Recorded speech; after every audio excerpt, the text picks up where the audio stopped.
Hey, what's up, y'all? This is Lewis Speaks 2022, and today is January 1st, a brand new year. I'm wishing everybody a wonderful, prosperous new year.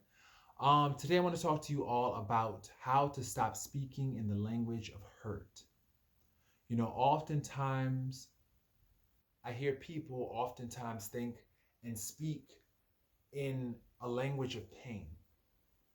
They're always complaining, speaking about their hurts, and the way that they talk about their hurts, it seems keeps them locked into this state of victimhood.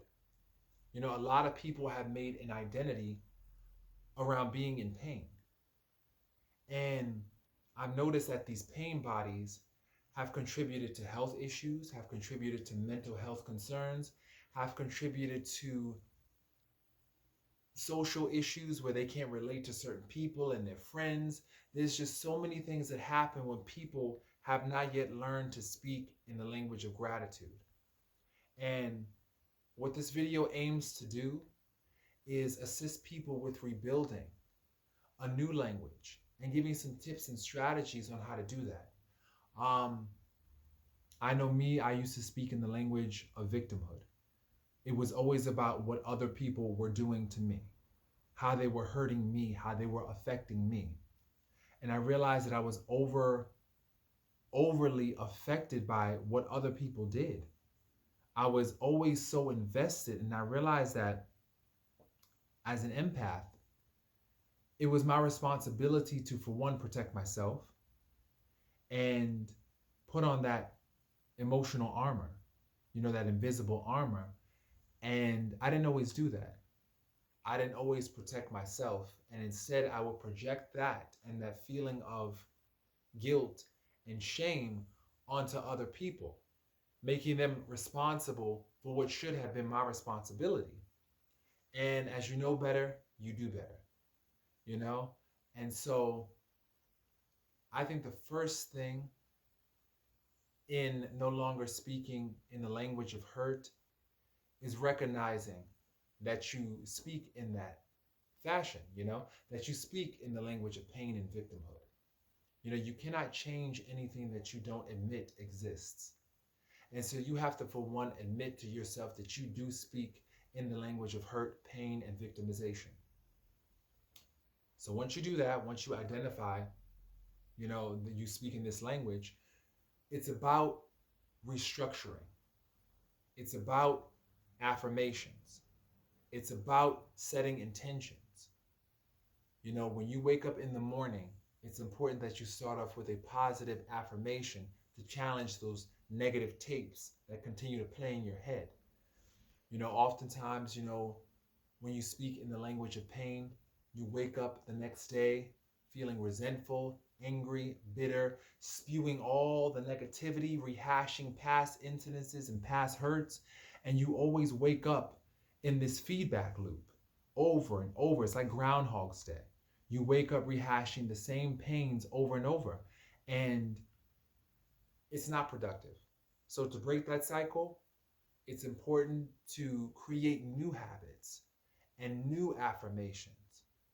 You wake up in the morning, for example, you wake up tomorrow, say something positive about yourself.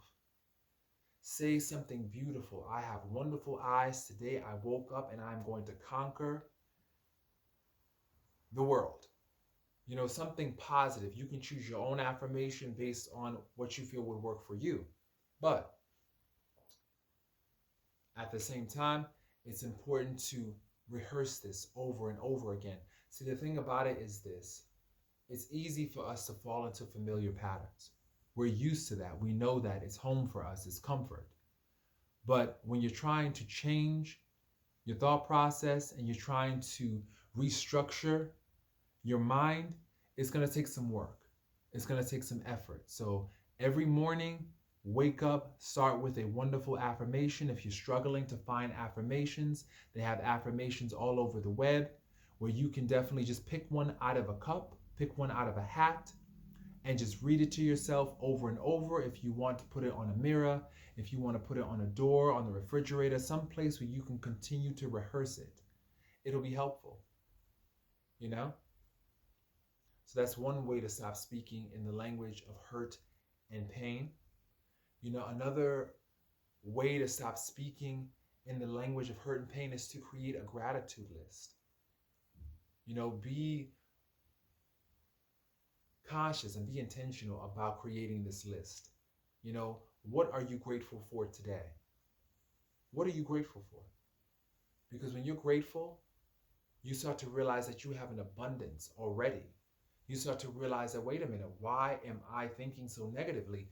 I have many things to be grateful for. I have my health, I have my sight, I have my senses, I have my, whatever you have to be grateful for. Another way to stop speaking in the language of hurt and pain is basically to really acknowledge. Acknowledge what's going well in your life. We all can just reflect and ruminate on what's not working in our lives. We all have that capability. But you need to focus on what is working. Focus on what is working. Another thing that helps to learn a new language is to begin speaking in the language of blessings and lessons. What is a blessing? And what is a lesson in all the things that you have experienced? Trying to see.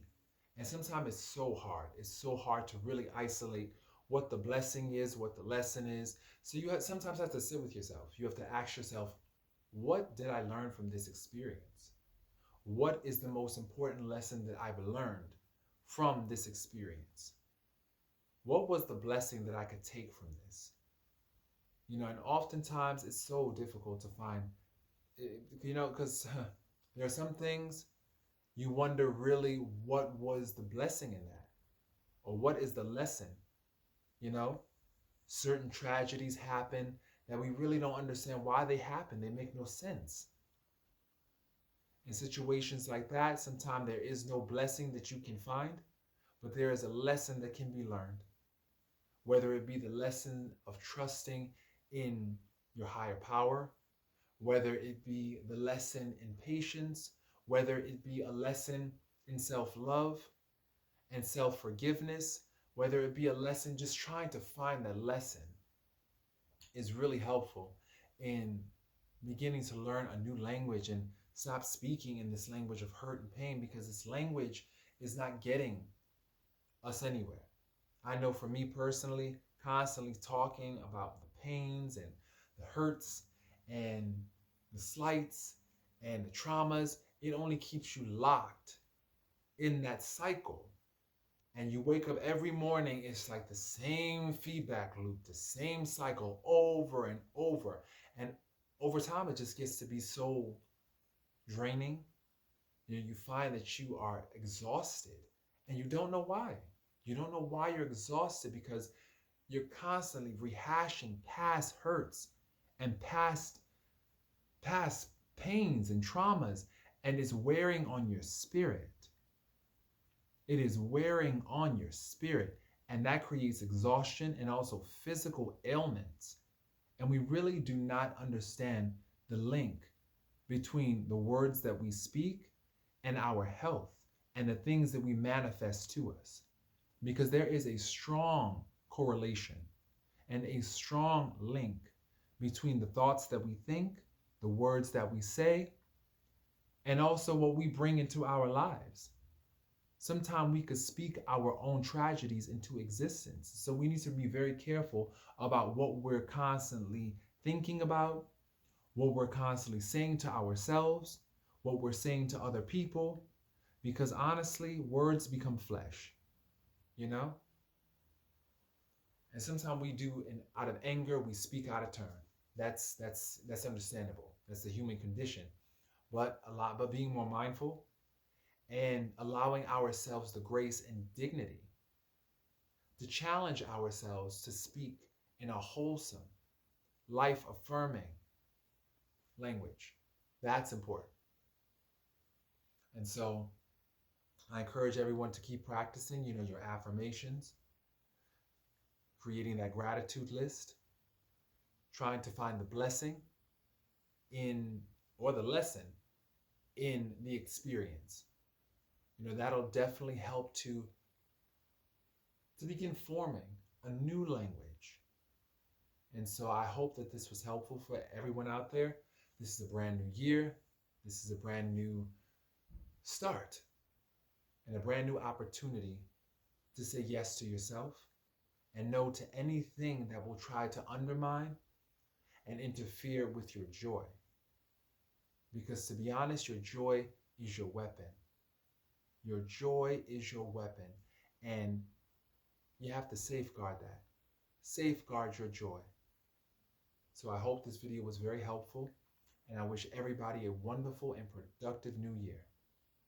Peace.